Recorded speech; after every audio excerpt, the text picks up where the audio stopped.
Hello everyone. Now in this tutorial we will see how we can create typedef, or we can say GraphQL schema. So we can create one more folder. So let's select outside and then we can say this is a GraphQL. So we will keep all the GraphQL schema and resolver in this folder, and here we can create, let's say, a file typedef.js, and in this typedef we can use same thing that we are using. We can say GQL GraphQL, and then this GraphQL we will use from required and then Apollo server.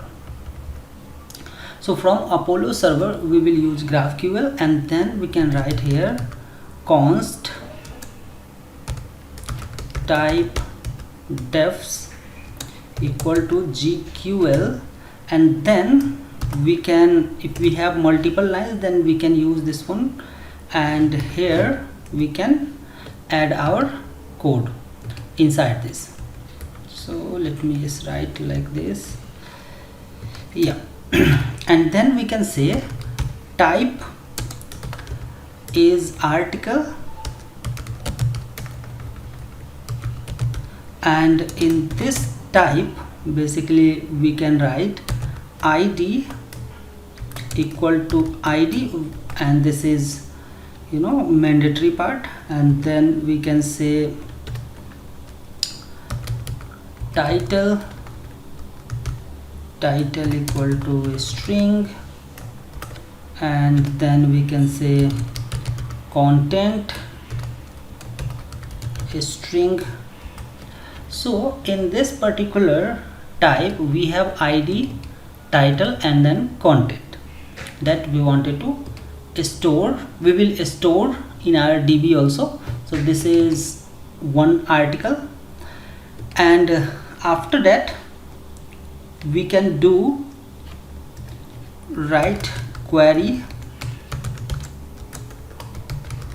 So this query we will use to fetch the data, and then we can say articles, and then let's say if we have more than one data available, then we will use this one article and will pass into the array.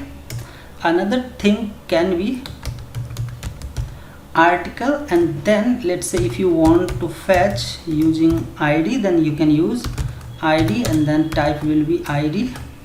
This id will be auto generated, and then it should return the article object. Whatever things we have defined here, it will return it. So we have created articles where it will have the array form, and then we have another one is article. Now after that what we will do, we can simply export this model dot export, and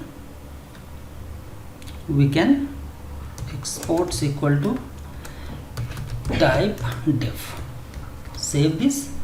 So now here we have exported this. So this is not model, but this is modules, module, right? Module dot export.